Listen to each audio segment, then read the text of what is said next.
Desculpa, essa mesa é só para a família, meu irmão disse com um sorriso debochado, apontando para uma cadeira dobrável perto da lixeira. Todos riram enquanto eu me sentava sozinho. Então a conta chegou, $3.200. O garçom olhou para mim. Eu apenas sorri e disse, e não é a minha mesa. Meu nome é Eli. Tenho 34 anos e acho que dá para dizer que sempre fui o irmão responsável. Não o favorito, não o rebelde, não o filho dourado. Apenas aquele que chegava na hora, pagava as contas e lembrava do aniversário de todo mundo. Trabalho com finanças, moro sozinho e não costumo causar alarde com nada. Minha família, bem, é barulhenta, unida naquele jeito performático, e muito boa em fingir que está tudo ótimo enquanto varre os problemas reais para debaixo do tapete. Sempre fui meio periférico, presente, mas nunca incluído de verdade. Aquele tipo de pessoa que é convidado para os casamentos, mas nunca aparece nas fotos. Crescendo, meu irmão Mason era o centro das atenções. Carismático, impulsivo e sempre se metendo em algum tipo de encrenca. Mas, de algum jeito, ele sempre caía em pé. Tinha aquele charme arrogante que meus pais devoravam como se fosse doce. Mesmo quando largou a faculdade, perdeu 2 empregos e voltou a morar com os nossos pais aos 28 anos, eles ainda o defendiam como se ele fosse o novo Einstein. Eu, por outro lado, paguei meus próprios estudos, mantive o mesmo emprego por mais de uma década e ainda ajudei a pagar parte da hipoteca da casa quando meu pai teve o salário reduzido. Mas nada disso parecia importar. Pelo menos não o suficiente para me dar um lugar de destaque na família. Ainda assim, nunca deixei isso me afetar. Ou pelo menos era isso que eu dizia para mim mesmo. Mantinha a cabeça baixa, mandava os cheques, respondia às mensagens, aparecia nos feriados e sorria diante das piadinhas que sempre vinham disfarçadas de brincadeiras. Eli, você é tão sério. Relaxa, cara. É só uma festa.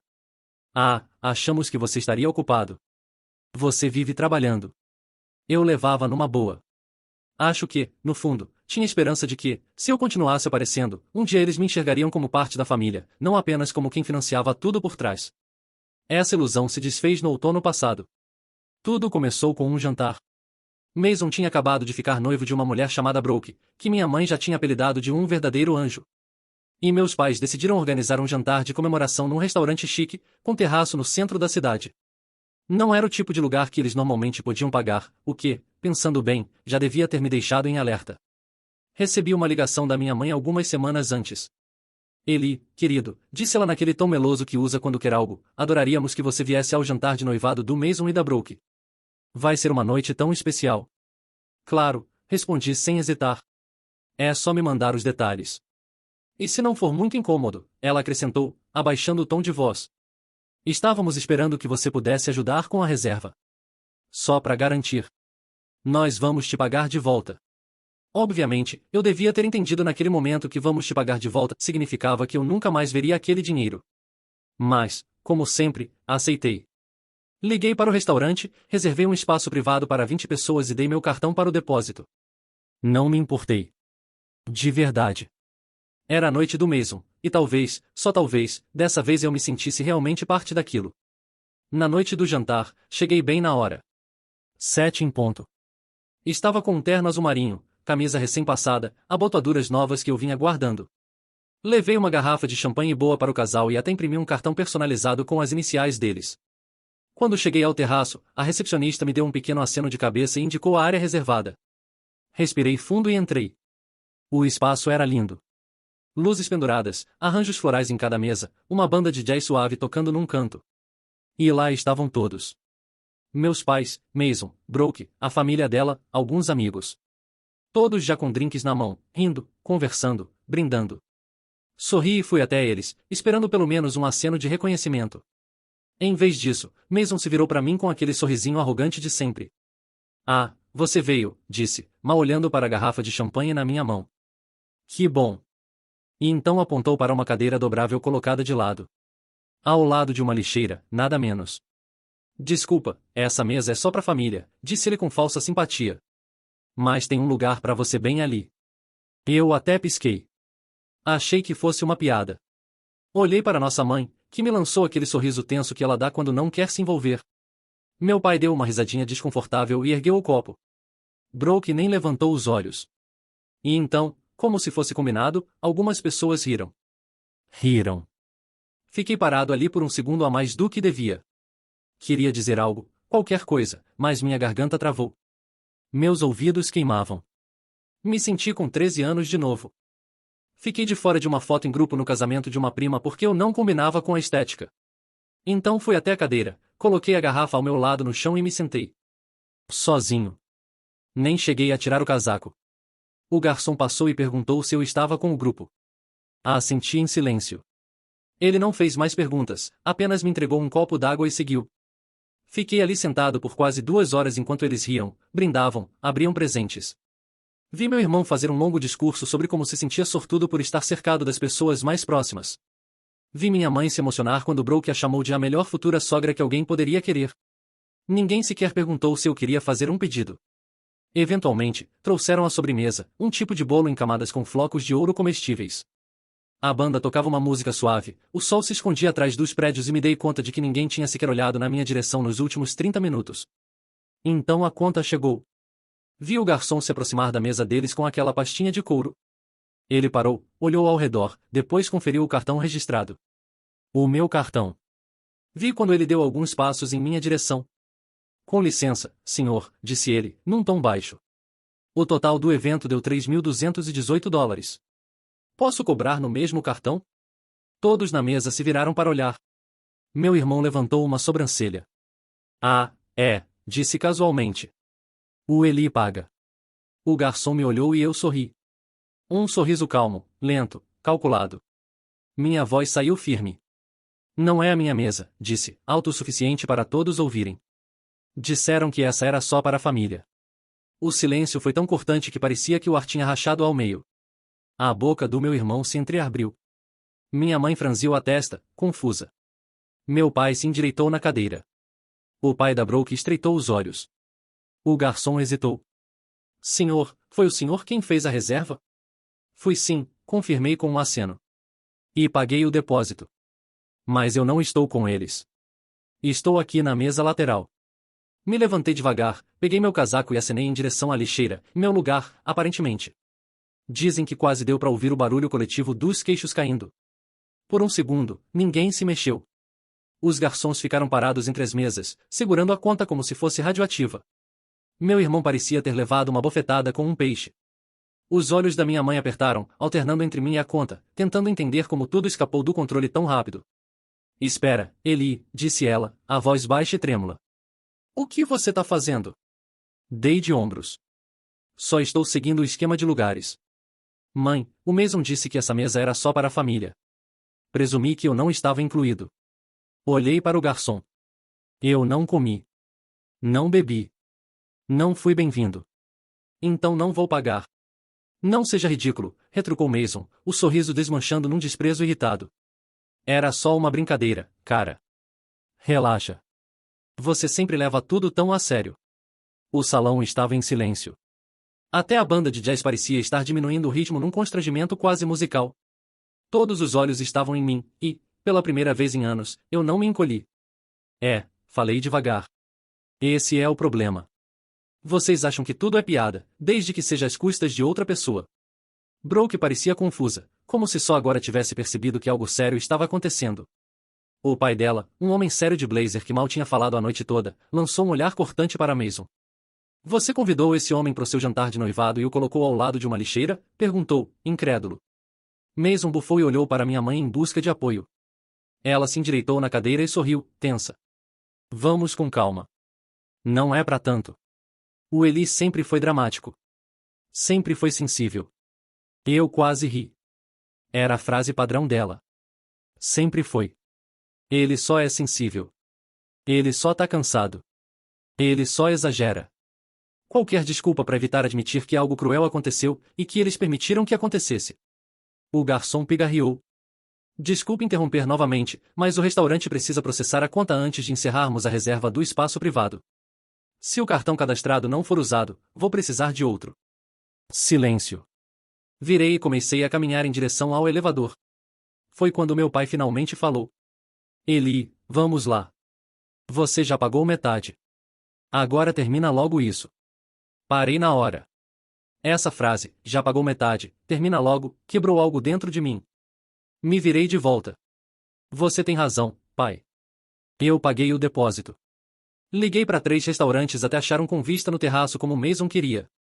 Escolhi a data de acordo com a agenda de futebol dele. Eu encomendei arranjos florais personalizados porque a mamãe disse que flores artificiais pareceriam baratas nas fotos. Paguei os US$ 500 de sinal, não reembolsáveis, sem piscar. E cheguei na hora certa, sozinho, de terno, para apoiar meu irmão. Dei um passo mais perto, baixando a voz, mas ainda assim alto o suficiente para todos ouvirem. E o que eu recebi em troca? Uma cadeira dobrável ao lado de uma lixeira e desculpa, é só pra família. Virei-me para o Mason. Agora é com você. Você e a sua verdadeira família. O rosto do Mason já estava vermelho, a cor subindo pelo pescoço. Ele se levantou, tentando se impor, mas só conseguiu parecer mais ridículo. Você tá fazendo uma cena. Não, eu disse. Estou traçando um limite. E fui embora. Nem esperei pelo elevador. Desci pelas escadas, cada passo pulsando com adrenalina e incredulidade por realmente ter feito aquilo. Do lado de fora, o ar da noite me atingiu como um tapa, em frio e revigorante. Afrouxei a gravata e continuei andando. Eu não sabia para onde estava indo, mas sabia que não voltaria. Achei que talvez aquilo fosse o fim. Uma saída ousada, algumas desculpas constrangidas depois, talvez até uma tentativa meia-boca de varrer tudo para debaixo do tapete. Mas o que eu não sabia era o quão profundas seriam as consequências daquele momento. Porque mais tarde naquela noite, já em casa, ainda de terno, ainda segurando a garrafa de champanhe fechada como se fosse um membro fantasma, meu celular acendeu. Primeiro, uma mensagem do Mason. Cara, sério? Você não podia simplesmente ter pago a conta e conversado comigo depois? Depois, uma da mamãe. Você nos envergonhou na frente da família inteira da Brooke. Esse era o seu objetivo? Vingança? E então, uma ligação de um número desconhecido. Era a Brooke. Oi, ela disse, com a voz mais baixa do que eu já tinha ouvido. Eu sei que a gente não conversa muito, mas posso te perguntar uma coisa? Claro, respondi, cauteloso. Você realmente pagou por tudo? O sinal, as flores, tudo mesmo? Parei por um instante. Sim. Houve silêncio do outro lado da linha. Eles disseram pro meu pai que você se ofereceu. Que foi ideia sua. Aquilo me travou. Eu nunca me ofereci, respondi, devagar. Eles pediram. Eu disse sim. Não esperava nada em troca, mas com certeza não fiz isso para aparecer. Brooke suspirou. Bom, meu pai tá furioso. Achava que você tinha feito isso como um gesto gentil, mas agora tá dizendo que nunca teria aceitado o restaurante se soubesse que estava sendo bancado por alguém que eles basicamente jogaram num canto. Fiquei em silêncio. Ele disse que o Mason e seus pais fizeram ele passar vergonha. Pausa. Não tô ligando pra me envolver, ela acrescentou rapidamente. Só achei que você devia saber. Agradeci e desligamos. Mas as consequências estavam só começando. Nos dias seguintes, as coisas escalaram mais rápido do que eu esperava, e não do jeito que a minha família provavelmente imaginava. Começou pelo grupo da família. Sabe aquele, que normalmente só se movimenta em aniversários e feriados, cheio de presentes reciclados, fotos borradas de comida e feliz sexta da minha tia? Não havia uma única mensagem desde a noite do jantar, mas de repente ele explodiu de vida. Mamãe e Eli, precisamos conversar. Me liga quando tiver um minuto. Mason, você estragou tudo com a família da Brooke. Você nos deve uma solução. Pai, e isso está saindo do controle. Só pede desculpas e vamos seguir em frente. Eu não respondi. Não era só sobre a cadeira. Nem mesmo sobre a conta. Era sobre tudo que veio antes. Anos sendo tratado como contato de emergência, motorista designado, carteira reserva. E agora que finalmente disse não, eles não sabiam o que fazer comigo. O que piorou, ou melhorou, dependendo do ponto de vista, foi que o pai da Brooke aparentemente não era do tipo que aceitava ser humilhado de cabeça baixa. Pelo que fiquei sabendo por um amigo em comum do Mason, um cara chamado Trent, que sempre foi mais decente comigo do que a maioria deles. O Sr. Whittaker teve um surto na noite seguinte ao jantar. Ele pagou pela escola particular da Brooke, ajudou a fundar a empresa de marketing dela, e aparentemente organizou toda a temporada de noivado com elegância e cuidado, só para descobrir que o lado do noivo mentiu sobre quem pagou pelo local, tratou um parente como lixo e ainda deixou metade da conta das bebidas para ele depois que eu me recusei a pagar o restante. Segundo Trent, o pai da Brooke disse algo durante o brunch do dia seguinte.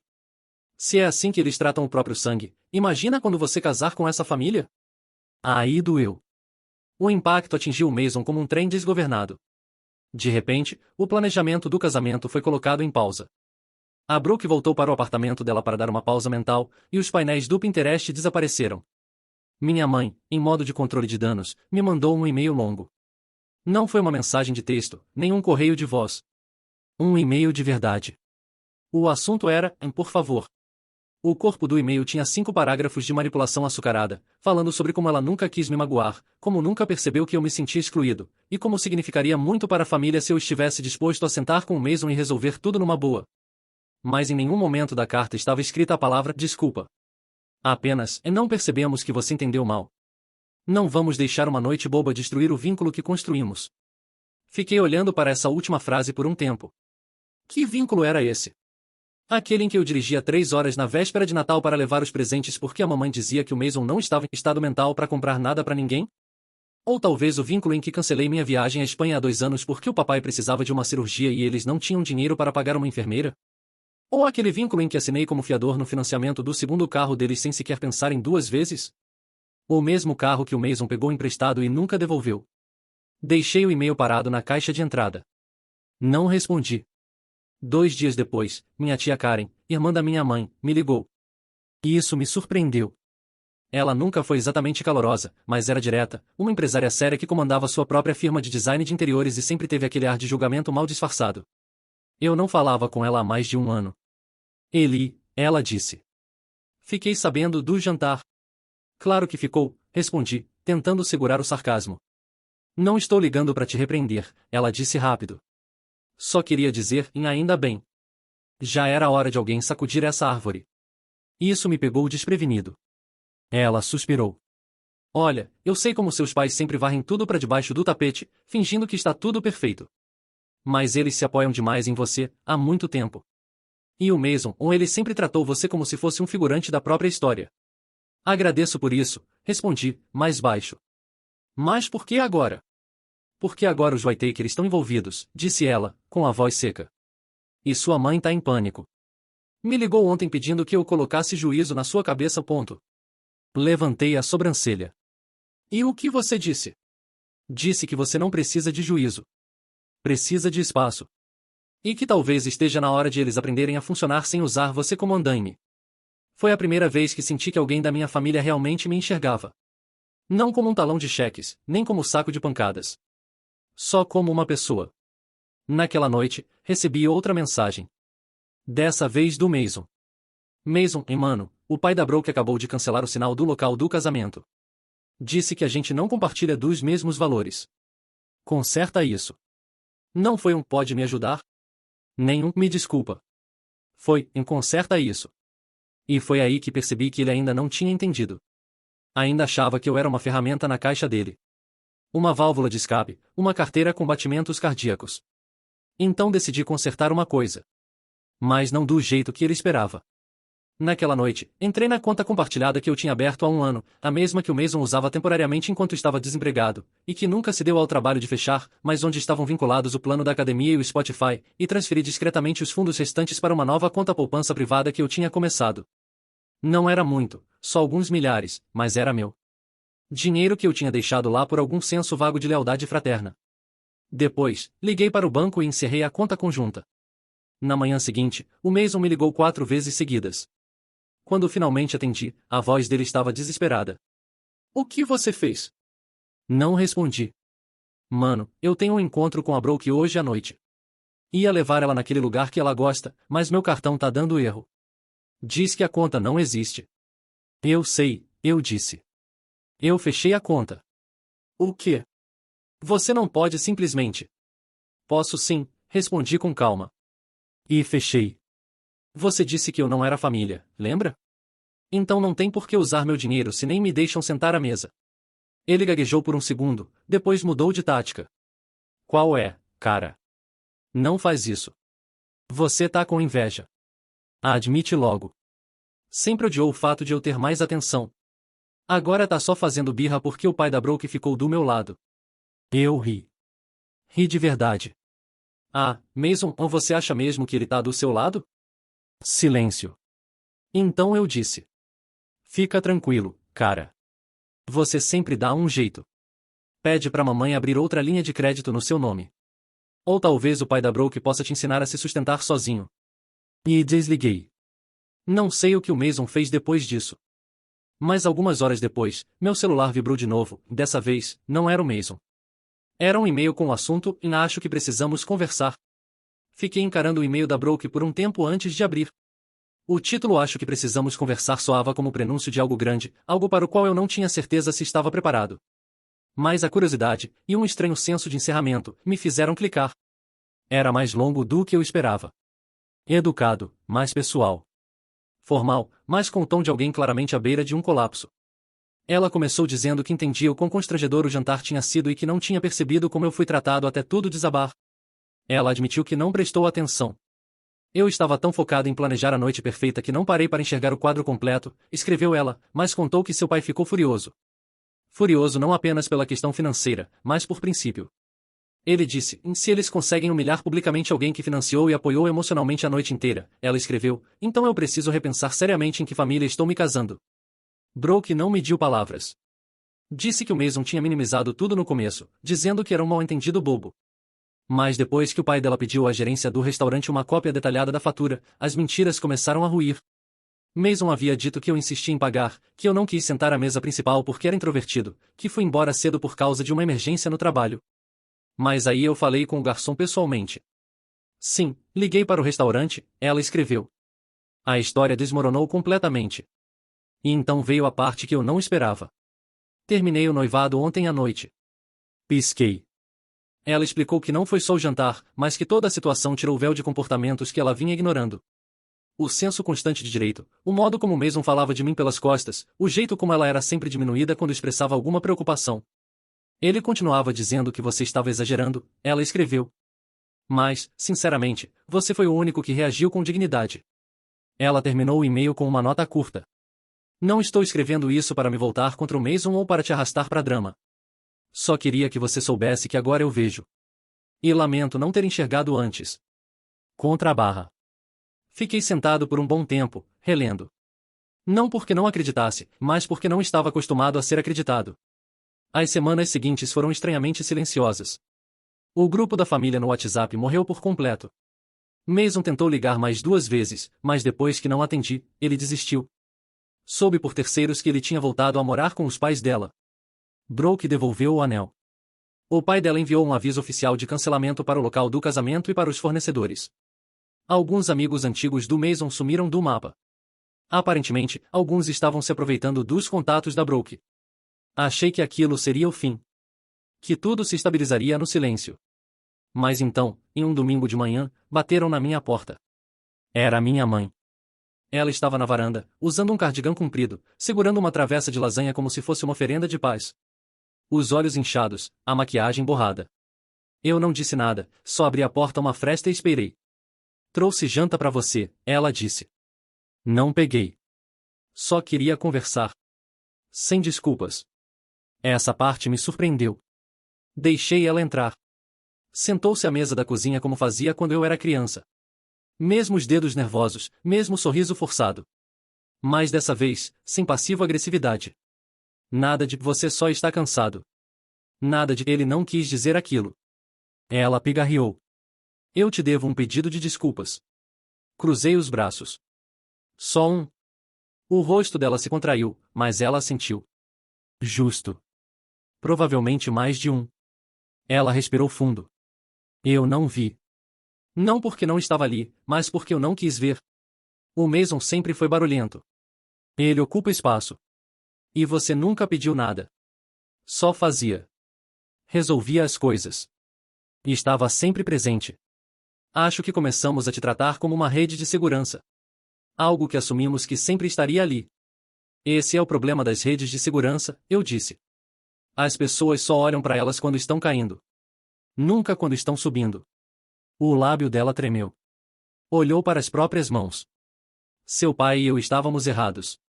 Deixamos o Mason ir longe demais. Permitimos que ele te tratasse como menos. Fiquei em silêncio. Eu sei. Não posso desfazer isso. Sei que uma lasanha e desculpa não consertam anos de desequilíbrio. Mas queria que você soubesse, e agora eu vejo. E eu sinto muito. Observei minha mãe por um momento. Pela primeira vez na vida, ela não estava desviando nem se esquivando. Não estava defendendo o Mason. Não me dizia para baixar o tom ou superar. Apenas estava ali, assumindo tudo. Assenti lentamente. Obrigado. Depois disso, não conversamos por muito tempo. Ela deixou a lasanha. A acompanhei até a porta. Ela não me pediu para perdoar o Mason. Não me pediu para ligar para ele. Apenas disse, cuide de você. E foi embora de carro. Depois disso, as coisas não se consertaram magicamente, mas também não pioraram. Meus pais passaram a mandar mensagens individuais em vez de mensagens no grupo, curtas, respeitosas. Minha mãe me convidou para o dia de ação de graças daqui a alguns meses.